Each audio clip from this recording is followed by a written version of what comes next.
Craig Splatt, part of our contingent for the Sporting Car Club Round 4 for Carco here at Wanneroo Raceway. This is, of course, Round 6 for our WA Saloon Cars Championship. You've spent a little bit of time out of the seat before coming back this season. Started in this car in 2014, is that correct? Yeah, I think so, from memory, yes. 2014, I think. Yeah, I might have got it at the end of 2013, but first official season was 2014, from memory. And have you had a lot of development with this vehicle over that time?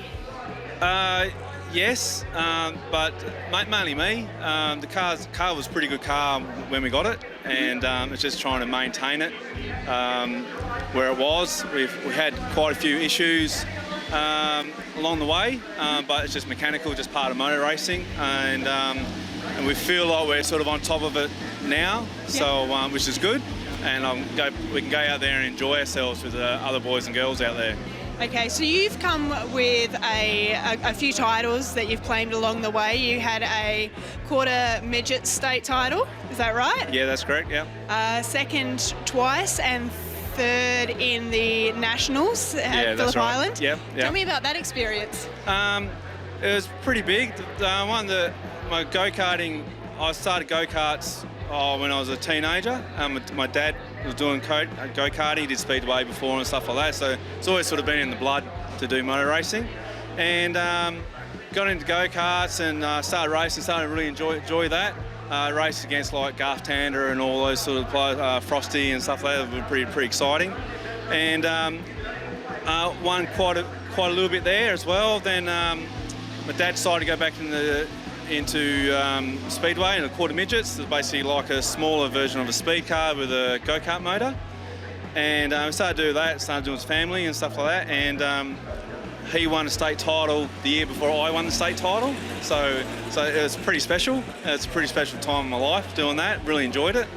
And then we sort of had to stop racing because there's nowhere to race anymore of them. So I got back into go-karts and won quite a bit there, then all of a sudden just stopped life and stuff like that, just stopped racing there. So that was a lot of fun. Then I probably had roughly 10 years out of motorsport, and my wife and my mum and dad encouraged me to get back into it. So I was looking back into go-karts and found this. It was a Mark Jolly mixed Scuro car, and it was perfect, so we got into that and been in love with it ever since. So first full year and second full year in this category, got second behind Nick, and really enjoyed it. Did the whole season, and car was going good and stuff like that.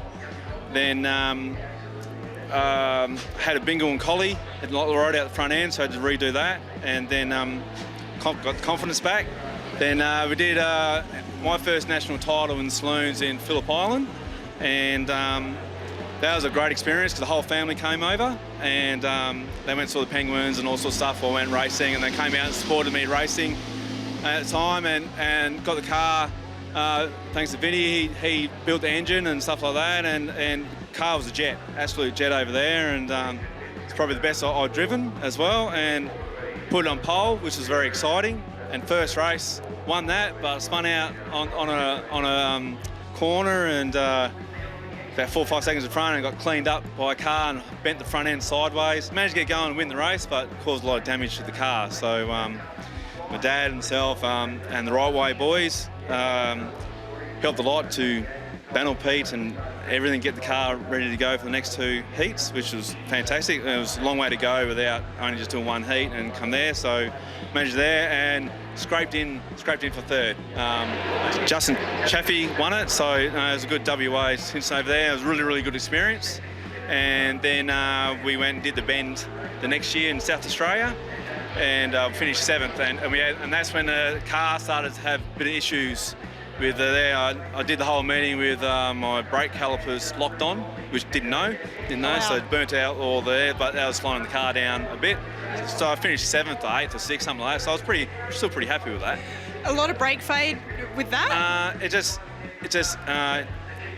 you just didn't know when. It was just hanging on. But yes, brake failure, yes. Yeah. You sort of had to drive to what the car was doing. So, and we didn't know what was happening because every time we came in, the brakes were apart. Yeah. And there was cool no down evidence. and yeah, reset. So Yeah. there's no evidence. And plus, we're having other issues with the car. So we weren't really looking at that. Yeah, so you don't know who to blame, whether it's the brakes or... Oh, it's just the piston and the caliper failed. Yeah. So on both of them at the same time. So it's just the way it is. So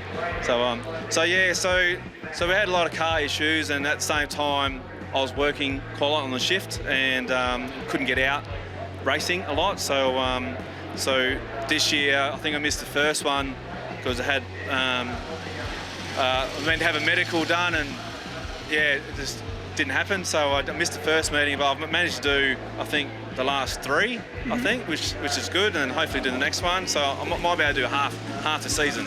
Hey, that'd be great. Which is great. I can't commit to a full season because of work. So we just come up as a family and try and enjoy as much as we can to try and finish every race. So. Well, it's exciting sitting up on the hill watching you race. You had a nice little 3-way battle there in that heat. Do you want to talk me through what was happening out on track? Yeah, well, at started third, and the 2 front boys sort of went wide, and I got one of them, and so got a nice gap for second, and I was just cruising, just managed my lap time. The guy in front was miles in front, so I wasn't going to catch him, so I was just backmanning the gap, and I hit a bit of oil on the first corner and just washed straight out, and I lost about 5 seconds. I'll then get back on there, and Reggie got me at the end. I was sort of there, just a bit quicker at the moment, so which is great. He's driving really well, and the car's going good. And it's just Matt and I in the background, just having a little battle again for third. So yeah, it was a lot of fun. So it looked like you were having a great time out on track, and it looked great from up on the stands. Yeah, that was good. Yeah, that's all it's all about as well. You know, for the fans, come out and trying to see a bit of motor racing, trying to keep on the black stuff. Yeah, as fans, like my little boy wants to go see races and crashes and stuff like that, but we try not to do that because it costs money to fix it and really time. Does. So it's not very good for lap times either. No, definitely not. All right, well, thank you so much for taking the time out of your schedule today to come and talk with me. It's Bridget Bell, of course, with Craig Splatt. Thank you very much. Yeah, no worries. Thank you. Thanks.